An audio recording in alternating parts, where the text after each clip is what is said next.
What if I told you George Washington once defeated the most powerful army on Earth without firing a single shot? No massive battle, no bloody charge, just one impossible overnight mission that made the British Empire look inside their own telescopes the next morning, see something that shouldn't have been possible, and simply give up.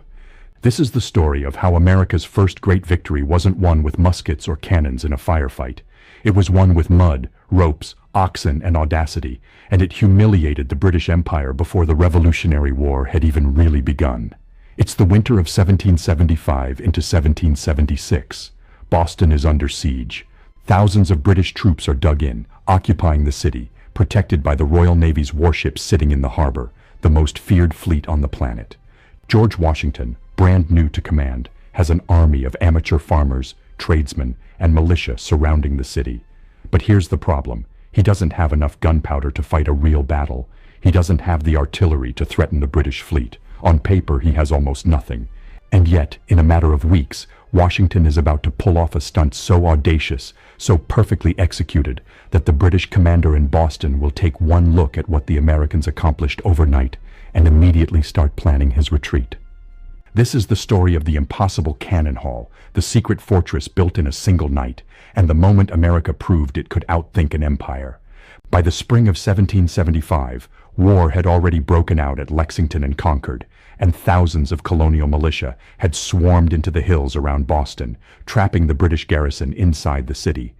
After the brutal, costly Battle of Bunker Hill in June, a battle the British technically won but paid for in blood, losing over 1,000 men, both sides settled into an uneasy standoff. When George Washington arrived in July 1775 to take command of this new Continental Army, what he found wasn't exactly inspiring. He had roughly 14,000 to 16,000 men camped around Boston, but they were untrained militia, poorly organized, desperately short on supplies, and, most critically, they had almost no heavy artillery. Meanwhile, sitting in Boston Harbor, the British had warships bristling with cannons, and thousands of professional redcoat soldiers, the best trained army in the world at the time, commanded by General William Howe. Washington faced a brutal reality. He was surrounding Boston, technically holding the city hostage, but he had no real way to force the issue. He couldn't storm the city. That would be suicide against fortified positions and naval guns. He couldn't just wait forever either, because his army's enlistments were running out.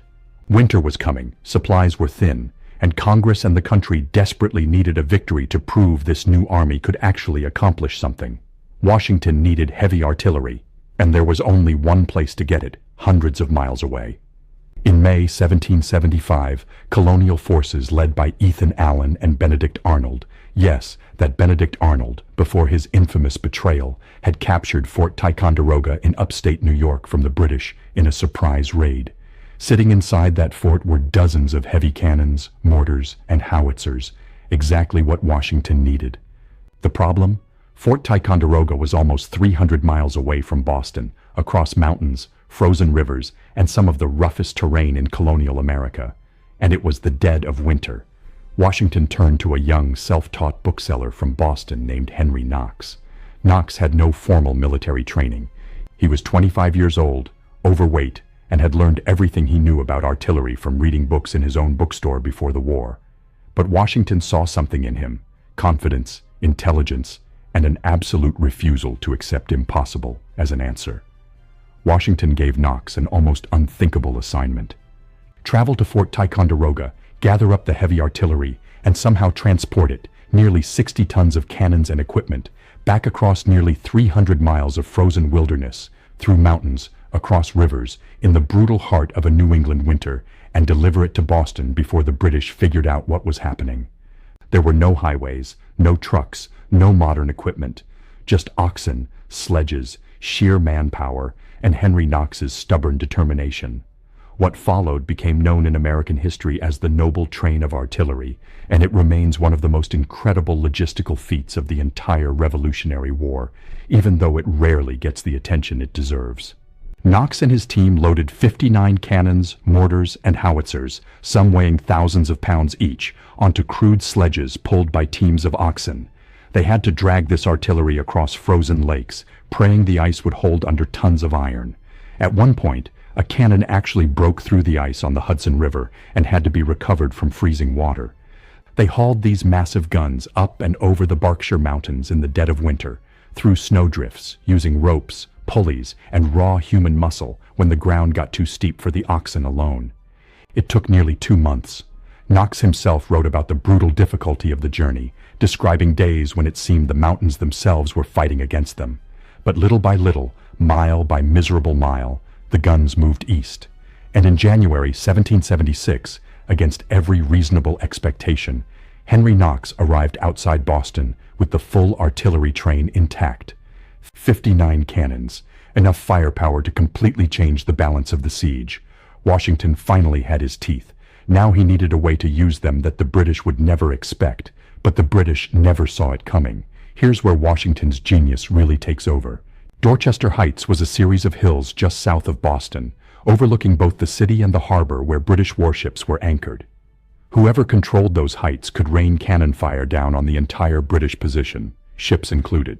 The problem was that Dorchester Heights sat on frozen, rock-hard ground in the dead of winter. Digging traditional trenches and earthworks into frozen soil in a single night was, by every normal military standard, physically impossible. British commanders knew this. They had actually considered occupying the heights themselves earlier, but dismissed the idea, partly because fortifying frozen ground quickly seemed unachievable. Washington and his engineers had another idea entirely. Instead of digging into the frozen earth, they would build their fortifications above ground, using prefabricated materials constructed in advance, then assembled in place almost overnight. They used massive wooden frames called chandeliers, packed with bundled sticks known as fascines, along with barrels filled with earth and rocks that could be rolled downhill onto attacking British troops if needed. Engineers had spent weeks quietly preparing these materials, out of sight, ready to be rapidly transported and assembled the moment the order was given. The plan required near-perfect timing, total secrecy, and a small army of laborers working through a single frozen night to build what would look, by morning, like a fortress had risen out of the earth itself. On the night of March 4th, 1776, Washington set his plan into motion. To cover the noise and movement of his main operation, Washington first ordered a heavy artillery bombardment on Boston from other positions, creating a loud distraction that drew British attention away from Dorchester Heights. Then, under cover of darkness, roughly 2,000 to 3,000 American soldiers and laborers moved onto Dorchester Heights, hauling the prefabricated fortifications, cannons, and materials up the frozen hillside. Hundreds of ox carts worked through the night, moving materials that had been carefully staged and prepared over the preceding weeks. Straw was reportedly laid down on the roads to muffle the sound of wagon wheels and hooves, echoing the same kind of careful, deceptive planning Washington would use again a year later at Trenton and Princeton.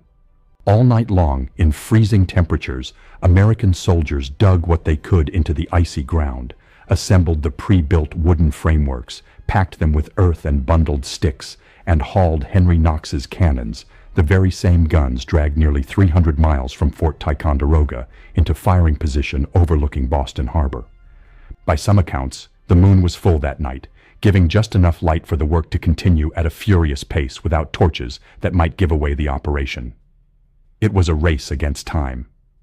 If the sun rose and the fortifications weren't ready, thousands of American soldiers would be sitting exposed on an open hilltop, completely vulnerable to a British counterattack and naval bombardment. They made it.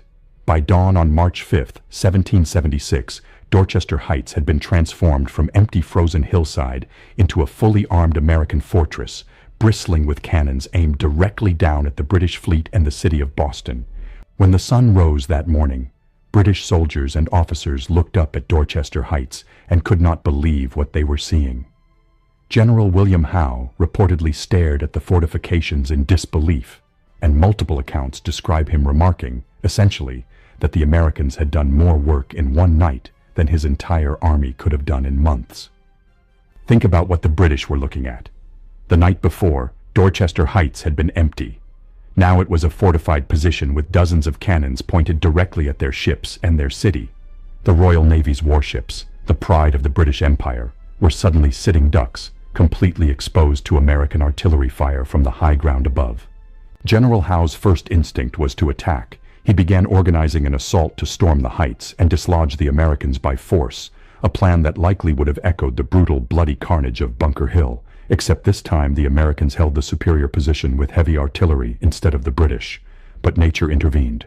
A violent storm rolled in, making an amphibious assault across the harbor essentially impossible. By the time the weather cleared, British commanders had reconsidered.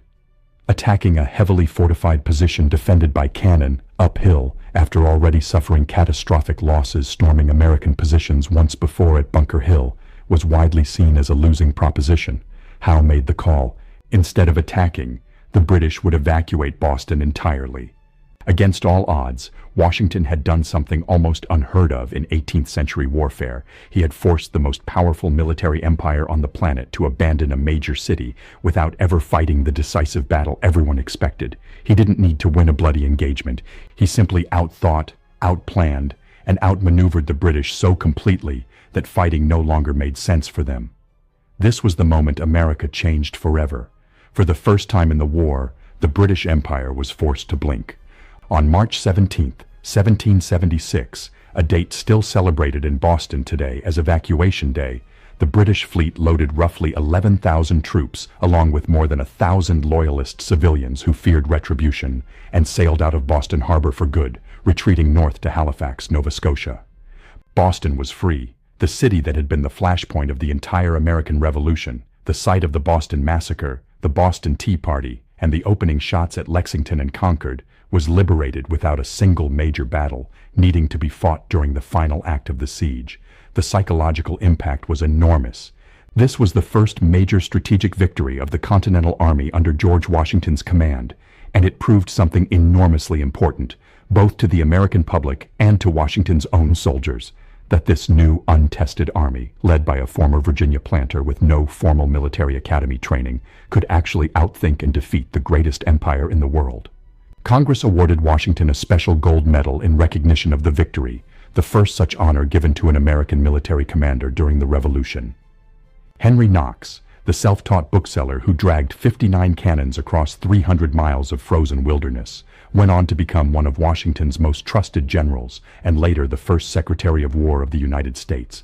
But perhaps most importantly, the siege of Boston set the pattern for how Washington would fight this entire war.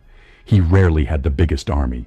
He almost never had the most firepower or the best trained soldiers.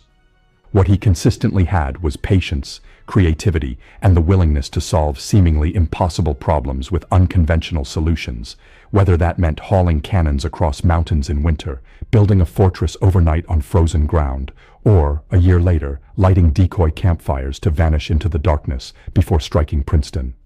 The siege of Boston proved that American ingenuity, grit, and sheer stubborn refusal to accept defeat could humiliate an empire that had never lost a major colonial war. It set the tone for a revolution that would ultimately be won not just on the battlefield, but in the minds of commanders who dared to think differently. So remember this the next time someone tells you the odds are impossible. George Washington didn't have the biggest army. He didn't have the best trained soldiers or the most cannons.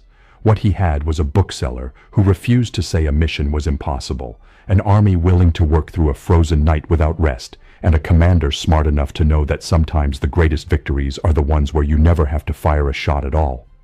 That's the American spirit. Outthink the enemy, outwork the competition, and never accept impossible as the final answer. If this story gave you chills, smash that like button right now. It genuinely helps this channel grow. Subscribe and turn on notifications so you never miss the next chapter of American greatness we bring you. And I want to hear from you. What other American victories should I cover next? Drop it in the comments below. This channel is built by this community, and your suggestions shape what story I tell next. Until then, stay proud, stay inspired, and never forget what ordinary Americans are capable of when everything is on the line. God bless America, and I'll see you in the next one.